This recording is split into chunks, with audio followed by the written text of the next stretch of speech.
Hello दोस्तों, नमस्कार। स्वागत है आपका अपने YouTube channel maker of modern teacher पर। कैसे हैं आप सब? जैसा कि आप सब जानते हैं कि हमने झारखंड डीएलएड के पिछले वर्षों के प्रश्न पत्रों को हल करने की एक श्रृंखला शुरू की है। तो इसमें हम सबसे पहले गणित के पिछले वर्षों के प्रश्न पत्र को देख रहे हैं, जिसमें साल 2012 के प्रश्न पत्रों को मैंने हल करना शुरू किया था। लास्ट वीडियो में, पिछले वीडियो में मैंने इसमें 6 नंबर तक के सवाल को हल करवाया था। आज 7 नंबर से आगे को देखते हैं। 7 नंबर में सवाल है, ए नंबर में लिखा हुआ कि वृत्त की परिधि ज्ञात करें जिसकी त्रिज्या 7 सेंटीमीटर है। तो देखिए, सबसे पहले मैं इसे बनाने से पहले आपको बता देना चाहूँगा कि परिधि किसे कहते हैं और त्रिज्या किसे कहते हैं। देखिए, मान लीजिए यह एक वृत्त है, तो वृत्त का यह केंद्र कहलाया, इसे हम केंद्र कहेंगे।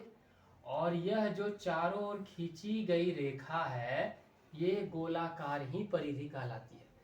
और इस वृत्त के केंद्र से परिधि तक की दूरी को हम r यानी कि त्रिज्या कहते हैं। दिया गया है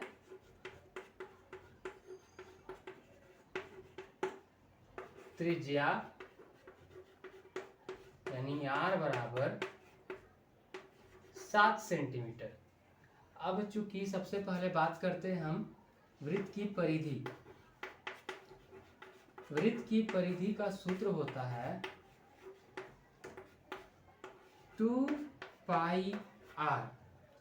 यहाँ याद रखिए 2 इंटू पाई के जगह पर 22/7 और गुना 7। 7 से 7 कट गया, 22 दूना 44 सेंटीमीटर। यह आ गया आपको वृत्त की परिधि। तो इस प्रकार से वृत्त की परिधि ज्ञात की जाती है। चलिए अब हम इसके आगे के सवाल को देखेंगे। तो देखिए, स्क्रीन पर आपको अगला सवाल दिख रहा है कि 5 सेंटीमीटर त्रिज्या वाले वृत्त का क्षेत्रफल ज्ञात करें। तो सबसे पहले देख लीजिए कि यह हो गया आपका वृत्त। वृत्त की यह होती है परिधि, ये होता है केंद्र, और केंद्र से यहाँ तक की दूरी को हम r यानी कि त्रिज्या कहते हैं। दिया गया है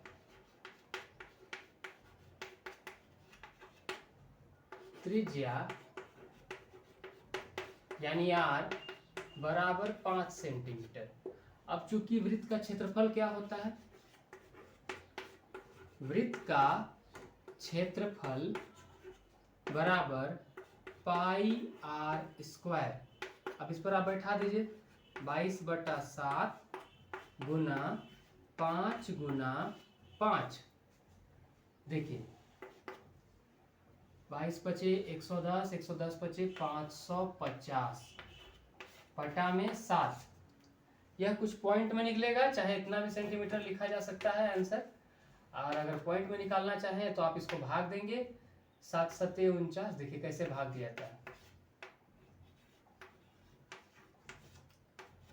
7 सत्ते 49। यहाँ बच गया 6 जीरो, 7 अठी 56, तो यहाँ बच गया 4। तो फिर पॉइंट लग जाएगा आगे, यानी कि 78.7 पचे 35, 7 पचे 35। तो ये हो गया आंसर। चलिए हम इसके आगे के सवाल को देखते हैं। देखिए अगला सवाल स्क्रीन पर है कि त्रिभुज का क्षेत्र, देखिए 8 का ए नंबर सवाल है। त्रिभुज का क्षेत्रफल ज्ञात करें जिसका आधार और ऊंचाई क्रमशः 20 सेंटीमीटर और 15 सेंटीमीटर है। देखिए पहले आप पहचान लीजिए कि ये त्रिभुज है, और उसमें जो ये नीचे लेटी हुई रेखा होती है इसे हम आधार कहते हैं। ऊंचाई जो खड़ी रेखा होती है हम उससे कहते हैं। यहाँ आधार 20 सेंटीमीटर और ऊंचाई 15 सेंटीमीटर है। अगर हमको किसी त्रिभुज में जिसका आधार और ऊंचाई ज्ञात हो, उसका जब क्षेत्रफल निकालना हो, त्रिभुज का क्षेत्रफल, तो त्रिभुज का क्षेत्रफल बराबर होता है 1/2 गुने आधार गुने ऊंचाई। तो 1/2 गुने 20 सेंटीमीटर गुने 15 सेंटीमीटर। तो देखिए 2 से 20 कटा 10 बार में, और 15 दहा के 150 सेंटीमीटर स्क्वायर। तो ये आ गया आपको त्रिभुज का क्षेत्रफल। चलिए अब हम इसके आगे के सवाल को देखते हैं, जो वर्ष 2012 का अंतिम सवाल था। देखिए वर्ष 2012 का आखिरी सवाल था कि वर्ग का क्षेत्रफल ज्ञात कीजिए जिसकी भुजा 20 सेंटीमीटर है। पहले वर्ग कहते किसे हैं? वर्ग एक ऐसी आकृति को कहते हैं जिसकी सभी भुजाएं आपस में एक बराबर हो। तो अगर ये 20 सेंटीमीटर है तो ये भी 20 सेंटीमीटर होगा, ये भी 20 सेंटीमीटर होगा, ये भी 20 सेंटीमीटर होगा। और जब हम किसी वर्ग का क्षेत्रफल निकालने के लिए बात करते हैं तो वर्ग का क्षेत्रफल बराबर होता है भुजा गुने भुजा। इसे ही हम भुजा का वर्ग भी कह सकते हैं, भुजा का स्क्वायर। तो 20 सेंटीमीटर गुना 20 सेंटीमीटर और 20 से हो गया अपने पास 400 सेंटीमीटर स्क्वायर। इस प्रकार वर्ग का क्षेत्रफल आपको निकाला जा सकता है। तो चलिए अब हम देखते हैं वर्ष 2013 में पूछे गए प्रश्न। वर्ष 2013 और 2014 के प्रश्न मुझे नहीं मिल पाए। वर्ष 2015 का प्रश्न मैंने खोला है जिसमें सबसे पहले 3 नंबर में उसी तरह पूछे जाते हैं जैसे आप जानते हैं खंड क में गणित शिक्षण से संबंधित प्रश्न और खंड ख में गणित के प्रश्न होते हैं। तो गणित का जो प्रश्न है वो सबसे पहला नंबर है मान ज्ञात करें। तो 3.1/2 भागा 8/3 इस प्रकार के प्रश्न को यानी कि भिन्न के जोड़ घटाव गुना भाग वाले प्रश्न को किस प्रकार हल करते हैं? तो सबसे पहले हम इसको पूर्णांक से तोड़ेंगे। 3 दूना 6 और 1 7/2 भागा 8/3। अब हम क्या करेंगे कि 7/2 को 60/2 रहने देंगे और ये भाग जो है इसे हम गुना में परिवर्तित कर देंगे। जब भी भाग को हम गुना में परिवर्तित करते हैं तो उसके बाद जो लिखी हुई संख्या रहती है उसे उलट दिया जाता है, यानी कि ये हो जाएगा 3/8 और अब आपका आंसर आ जाएगा 7×21/16। देखिए अब ये पूरा भाग नहीं जाएगा, कटेगा नहीं, तो हम नीचे हर से अंश में भाग दे देंगे। 16 एकम 16, 5 बच गया, शेषफल 5 ऊपर और बटा में 16। यह आ गया आपका उत्तर। चलिए इसके आगे के सवाल को देखते हैं। देखिए अगला सवाल है कि 149 जोड़ 2.8 घटाव 3.99। तो इस प्रश्न को बनाने के लिए सबसे पहले हम इन्हें जोड़ने और घटाने का सही तरीका जान लेते हैं। देखिए दशमलव का जब भी जोड़ घटाव किया जाता है रफ ऐसा कर लीजिए 149। अब यहाँ देखेंगे कि 2.8 कहाँ लिखें। देखिए इसमें दशमलव है, इसमें दशमलव है, इसमें दशमलव नहीं है, तो यहाँ दशमलव लगाएंगे आप। और जब किसी भी संख्या में दशमलव के बाद कोई अंक ना रहे तो वहाँ उतना जीरो लगा देते। मान लीजिए 2 जीरो लगा दीजिए आप। अब यहाँ दशमलव के नीचे दशमलव बैठाया जाएगा। 2.8 है तो दशमलव के बाद वाला 8 यहाँ रहेगा, 2 यहाँ रहेगा और फिर जोड़ 0 8 9 2 11, हाथ में बचा 1 14 और 1 15। तो यहाँ लिख देंगे 15 यानी 151.8। अब इसमें से घटाओ 3.99। तो यहाँ मान लीजिए जीरो चल रहा है, साथ में चलने दीजिए। अब इसमें से जब 3.99 घटाएंगे तो 9 यहाँ लिखेंगे, 9 यहाँ लिखेंगे और 3 यहाँ लिखेंगे, माइनस करेंगे। घटाते समय आपको पता है हासिल किस प्रकार लिया जाता है। जब 0 से 9 नहीं जाएगा तो 0 इससे हासिल ले लेगा, ये बन जाएगा 7 और ये बन जाएगा 10। 10 में से 9 गया 1, 7 से 9 नहीं जाएगा, 7 इससे हासिल लेगा, ये बन जाएगा 0 यानी 10, 0 बन जाएगा और ये बन जाएगा 17। 17 में से 9 गया तो बचा 8। 0 से 3 नहीं जाएगा, 0 इससे हासिल लेगा, बनेगा 10, ये बनेगा 4। 10 में से 3 गया 7 और ये 4 1। तो आंसर आया 147.81। चलिए अब हम इसके आगे के सवाल को देखते हैं। देखिए अगले सवाल में दशमलव का गुना दिया हुआ है 1.07 गुना 0.02। इसे आप कैसे गुना करेंगे? 1.07 गुना 0.02। आप याद रखिए इसे गुना करते समय सीधे सीधे गुना करें, दशमलव को ध्यान ना दें। 2 सत्ते 14 के 4, हाथ में बचा 1, 2 0 0 और 1, 2 एकम 2।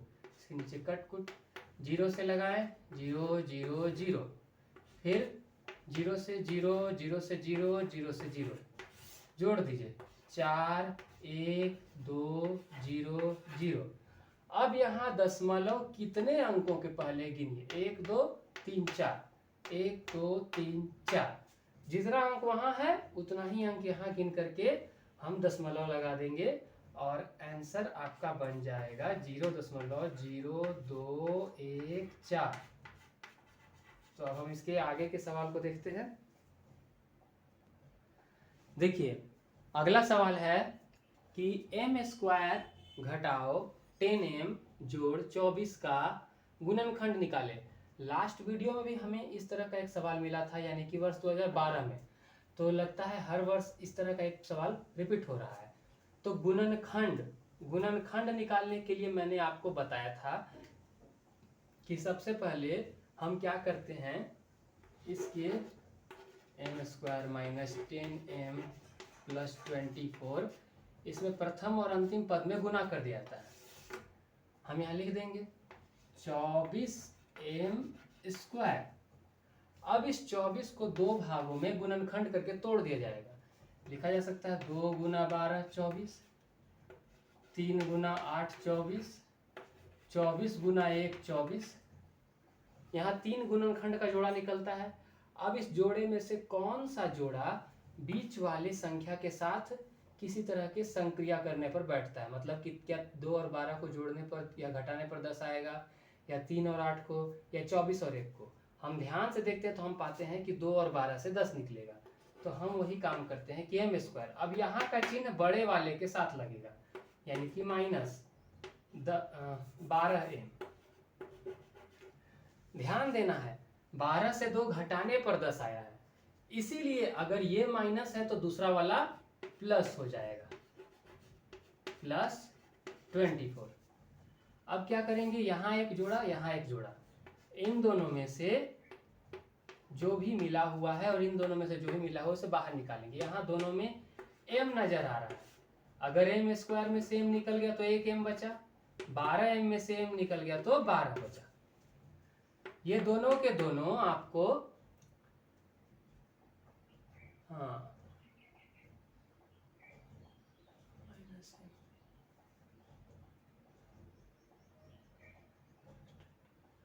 एक मिनट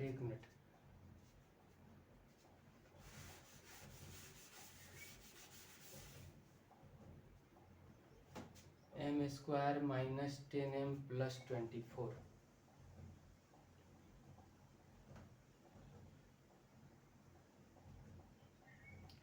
यहाँ सवाल में कुछ दिक्कत है, यहाँ माइनस 24 होना चाहिए था, क्योंकि अगर प्लस 24 रहेगा तो सवाल सॉल्व नहीं हो पाएगा। हमें इसमें माइनस 24 होना चाहिए। ध्यान दीजिएगा, कभी कभी ऐसे मिस प्रिंटिंग होते हैं। तो देखिए अगर हम इसमें ध्यान देते हैं तो m² minus 12m plus 2m minus 24। अब ध्यान देंगे तो m जब बाहर निकालते हैं तो m माइनस 12 प्लस 2 बाहर निकला m माइनस 12। अब इन दोनों में से m माइनस 12, एक m माइनस 12 को कॉमन बाहर निकाल लिया गया, अंदर में m जोड़ 2 बच गया। तो ये हुआ आपका गुणनखंड। चलिए हम इसके आगे के सवाल को देखते हैं। देखिए अगला सवाल घात घातांक करनी के प्रश्न पर आधारित है कि अगर 12 का घात में 4, 9 का घात में 3, 4, 6 का घात में 3, 8 का घात में 2 और 27, और इसे हमें क्या करना है, सरल करें। तो देखिए सबसे पहले आपको कोशिश करनी चाहिए कि इन सब को एक ही संख्या की घात के रूप में बदले, जितना हो सके उतना छोटा तोड़े। तो अगर हम 12 को जानना चाहेंगे, देखिए अगर आप 12 का अभाज्य गुणनखंड जानते होंगे करना, तो आप ऐसे पाएंगे कि 2 छक 12, 2 तिया 6, यानी 12 बराबर 2 गुना 2 गुना 3। देखिए अभाज्य गुणनखंड बता दे रहा हूँ। 9 को तोड़ेंगे तो 9 का 3 गुना 3, 4 को तोड़ेंगे तो 4 का 2 गुना 2, 6 का तोड़ेंगे तो 6 का 2 गुना 3, 8 का तोड़ेंगे तो 8 का होगा 2 गुना 2 गुना 2। देखिए ये आपको करने आना चाहिए, क्योंकि इसका बहुत ही आवश्यकता आपको पड़ने वाला है। अब यहाँ हम लिख देंगे 2 गुना 2 गुना 3 का घात में 4। यहाँ हम लिख देंगे 3 गुना 3 का घात में 3 गुना 2 गुना 2 का घात में, अब कुछ नहीं है, अकेले है ये। नीचे में हम देखते हैं कि नीचे में क्या है, 2 गुना 3, 6 को 2 गुना 3 के रूप में लिख सकते हैं, का घात में 3 गुना 2 गुना 2 गुना 2 का घात में 2, और यहाँ हम लिख सकते हैं 3 गुना 3 गुना 3। ठीक है। अब ध्यान दे करके देखिएगा, पहले आप सबको एक जगह लाइए। अगर 2 का घात में पूछा जाए तो कितना है, 2 है और 3 है, और इस पूरे के घात में 4 है। ठीक।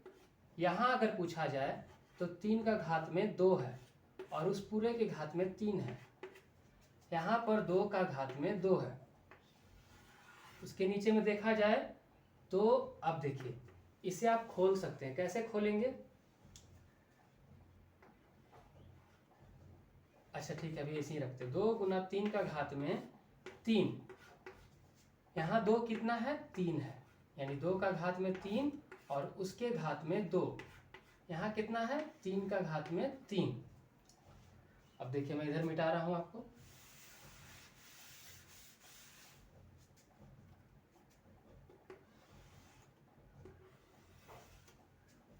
अगर पूछा जाए इसको, अगर ब्रैकेट को खोलिएगा तो 2 का घात में 2 चौके 8। देखिए बाहर वाला घात, घात के ऊपर जब घात चढ़ा रहे हैं ना तो उन दोनों घातों में गुना हो जाता है।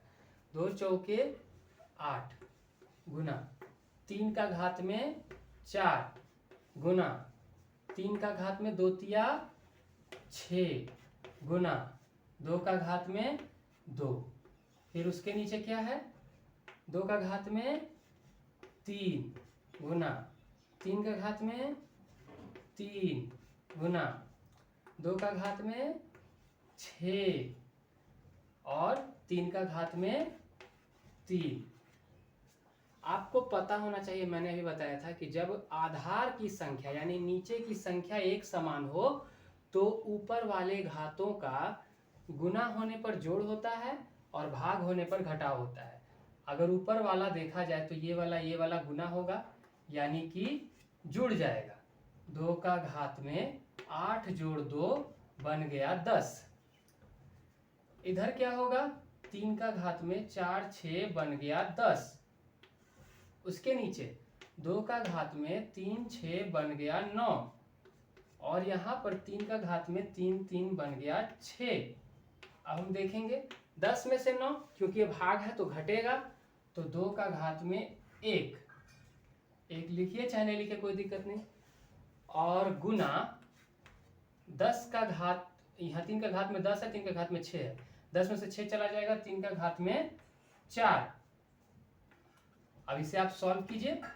2 गुना ऐसे 2 गुना 3 गुना 3 गुना 3 गुना 3, कुछ इस तरह से। 3 तिया 9, 9 तिया 27, 27 तिया 81, 81 दुना 162। ये हो गया आपका आंसर। चलिए हम इसके आगे के सवाल को देखते हैं। देखिए आपके सामने 5वां नंबर का जो सवाल है, देखिए इस सवाल में ए और बी नहीं दिया हुआ है, इसका मतलब देख लेता हूँ। इस सवाल में ए और बी नहीं दिया हुआ है, इसका मतलब कि ये सवाल पूरी आपको 12 नंबर का है। देखिए सवाल दिया है कि निम्न समीकरण को हल करें एवं अपने उत्तर की जांच करें। पहले कैसे करते हैं इस प्रकार के प्रश्नों को हल, हम देखते हैं। सबसे पहले बराबर के बाईं ओर लिखा हुआ ये चीज हो गया LHS और दाईं ओर लिखा हुआ ये चीज हो गया RHS। पहले आपको सवाल को हल करके इस x का मान निकालना है, तो सवाल को हल करते हैं।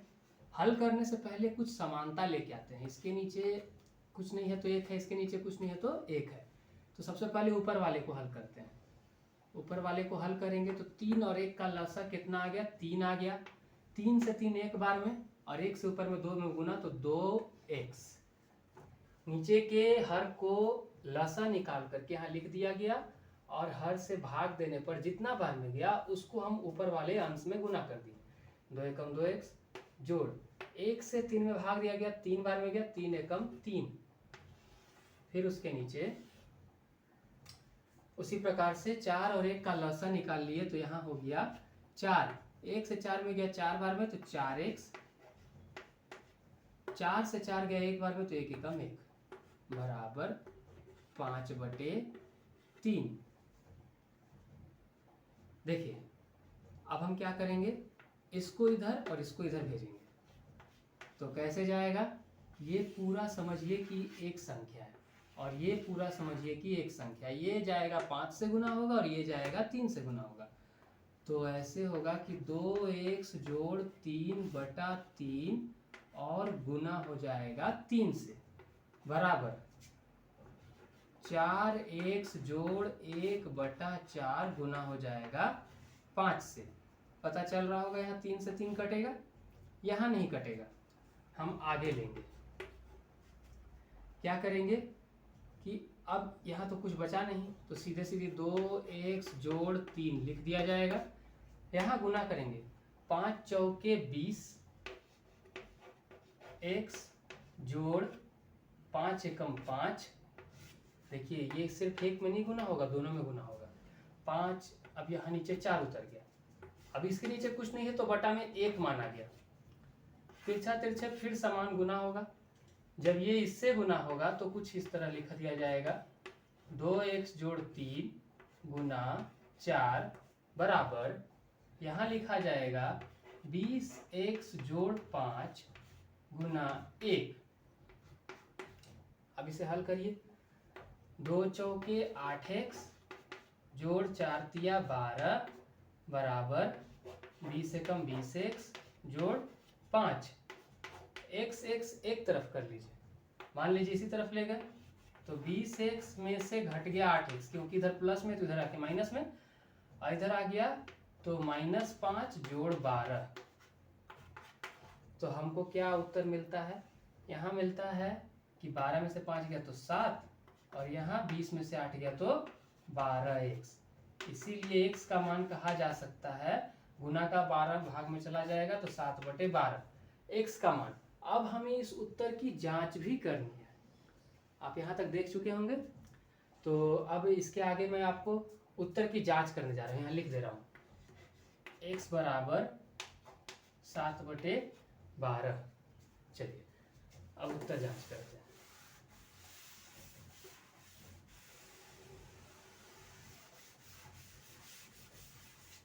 सबसे पहले हम LHS लेते हैं। LHS में है क्या कि 2/3 x जोड़ 1 बटा में x जोड़ 1/4। हम क्या करते हैं, बारी बारी से x के जगह पर 7/12 मान को बैठा देते हैं। तो 2/3 गुना 7/12 जोड़ 1 बटा में 7/12 जोड़ 1/4। आगे देखते हैं, 2 से 6 बार में 12 कट गया तो कितना उतरा, 7 का 7 हुआ और 3 छक 18 जोड़ 1 बटा में 1 मान लीजिए, और यहाँ नीचे 7/12 जोड़ 1/4। हम इसे हल करते हैं। ऊपर वाला में लेते हैं 18 और 1 का लसा कितना आ गया 18, 18 से 18 एक बार में तो 7 एकम 7 जोड़ 1 से 18 18 बार में तो यहाँ 18। और फिर नीचे में चलते हैं, 12 और 4 का लसा लिए तो आ गया 12, 12 से 12 गया एक बार में 7 एकम 7 जोड़ 4 से 12 गया 3 बार में 3 एकम 3। 18 और 7 25/18 और उसके नीचे में 7 3 10/12। आगे चलते हैं तो 25/18, ये नीचे भाग में है इधर उलट जाएगा 12/10। 5 5 25, 5 दूना 10, 2 छक 12, 6 तिया 18। क्या उत्तर आया 5/3? और यही आपका RHS है। तो इस प्रकार आपका उत्तर का सत्यता का जांच हो गया। चलिए अब हम इसके आगे के सवालों को अगले वीडियो में देखेंगे, ताकि आप तब तक अपनी तैयारी अच्छे से करते रहिए, और जो भी क्वेश्चंस में आपको डाउट होते हैं उनके बारे में आप कमेंट में ज़रूर लिख करके बताएं। धन्यवाद।